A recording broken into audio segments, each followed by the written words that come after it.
सबभन्दा सुरुमा चाहिँ हजुरहरूलाई you need a good filer. मैले जुन देखाइरहेको छु हजुरलाई यो चाहिँ 100x180 ग्रिडको फाइलर हो र यो फाइलर पनि युज गर्दा हजुरले यो ब्याकपट्टिको साइडबाट गर्नु होला, खस्रोपट्टि कहिले पनि नझुकिनु होला, कताबाट चाहिँ फाइलिङ गर्ने भनेर है। सबभन्दा चाहिँ हामीलाई फाइलिङ चाहिन्छ। अनि त्यसपछि भनेको हाम्रो आउँछ बफिङ। यसलाई चाहिँ बफर भन्छ। This product name is buffer. अनि बफर र यो हाम्रो फाइलर चाहिँ इन डिफ्रेन्ट सेप पनि आउँछ, नझुकिनु होला। सुरुमा हामीले नेल प्रिपरेसन गर्दाखेरि यो दुईवटा प्रडक्ट चाहिँ हामीलाई चाहिन्छ। थर्ड स्टेप भनेको चाहिँ हजुरहरूलाई एउटा क्युटिकल पुसर चाहिन्छ। यो प्रडक्ट चाहिँ यसको नाम क्युटिकल पुसर हो र हजुरहरूलाई मैले जुन साइड देखाइरहेको छु यो साइडले चाहिँ क्युटिकल एरियालाई पुस गर्ने हो। अनि पछि हाम्रो क्युटिकल निप्पर हुन्छ। क्युटिकल निप्पर यो जुन मैले देखाइरहेको छु हजुरहरूलाई भिडियोमा, यसलाई चाहिँ क्युटिकल निप्पर भनिन्छ अथवा क्युटिकल कटर पनि भनिन्छ, कन्फ्युज नहुनु होला। क्युटिकल पुसरले चाहिँ क्युटिकललाई पुस गरिसकेपछि चाहिँ by the use of cuticle nipper यसले चाहिँ हामीले क्युटिकल एरियालाई काट्छौँ। नेक्स्ट हामीलाई चाहिँ बिग डस्टर चाहिन्छ। This product is called big duster. अनि यसले चाहिँ हाम्रो जति पनि डस्ट हुन्छ हामीले फाइलिङ बफर गर्दाखेरि टु डस्ट अफ हामी डस्टरको युज गर्छौँ। डस्टर युज गरिसकेपछि चाहिँ हामीले एउटा गुड कटन अनि एउटा भनेको चाहिँ नेल लिक्विड रिमुभर हामीलाई चाहिन्छ। यसले के गर्छ भन्दाखेरि चाहिँ जब हामीले फाइलिङ बफर गरेर डस्ट अफ गरिसकेको हुन्छौँ त्यसपछि हामीले हाम्रो नेलको जुन प्लेट हुन्छ त्यो बेसलाई चाहिँ एकदम क्लिन गर्नुपर्ने हुन्छ। सो थोरै भिजाएर हामीले चाहिँ क्लिन गर्नुपर्ने हुन्छ।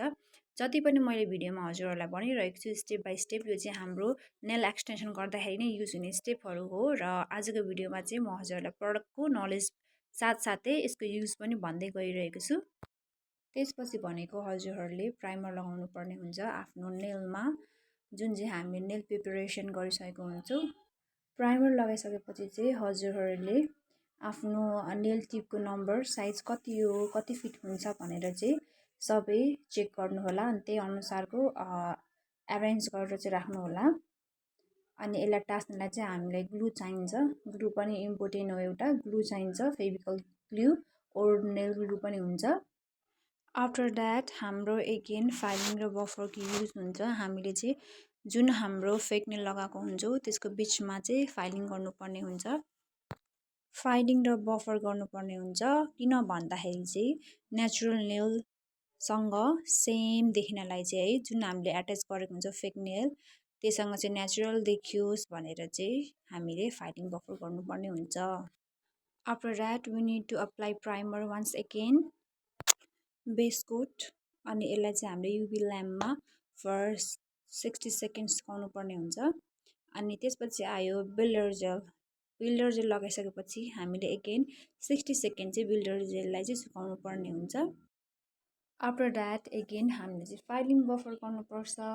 फाइलिङ बफिङ गरिसकेपछि चाहिँ त्यसलाई स्मुथ बनाएर चाहिँ हामीले त्यसलाई सेप दिनुपर्छ in which shape we want our nail to be. त्यति गरिसकेपछि एकदम डस्टहरू हुन्छ हाम्रो नेल एरियामा। सो हामीले चाहिँ again by the help of nail liquid remover क्लिन गर्नुपर्ने हुन्छ। वान्स एगेन हामीले चाहिँ प्राइमर लगाउनु पर्ने हुन्छ नेलमा।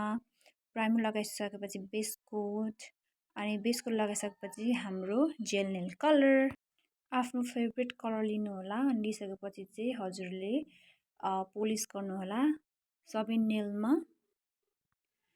अनि यसलाई चाहिँ जेल नेल पोलिसलाई चाहिँ क्योर गर्नलाई चाहिँ 120 सेकेन्ड हुन्छ। यो चाहिँ कहिले नबिर्सिनु होला। अनि हामीलाई नेल आर्ट गर्नलाई चाहिँ हाम्रो नेल आर्ट ब्रसहरू चाहिन्छ, जस्तै डटिङ टुल्स भयो, फ्ल्याट ब्रस भयो, हजुरहरूसँग 1-2वटा चाहिँ हुनुपर्ने हुन्छ। अनि हामीलाई युभी ल्याम्पमा सुकाइसकेपछि चाहिँ हामीले टप कोट लगाउनु पर्ने हुन्छ। Top coat and cure it for 60 second. Top कोटको काम के हो भन्दाखेरि चाहिँ यो हाम्रो जति पनि नेल आर्ट डिजाइनहरू हुन्छ सिल गरिदिन्छ। अनि फाइनली हजुरले चाहिँ मेनिक्योर, यो जुन हाम्रो प्रडक्ट छ बिएनसी मेनिक्योर, यसले चाहिँ हजुरहरूले यसलाई चाहिँ क्युटिकल ओइल भन्छ। क्युटिकल ओइलले चाहिँ हजुरले आफ्नो नेलको वरिपरि क्युटिकल एरियातिर चाहिँ ड्र्याग गरेर चाहिँ लगाइदिनु होला। अनि that's all.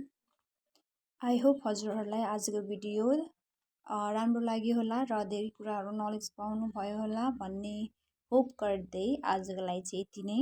So for further videos, stay tuned. Thank you for watching.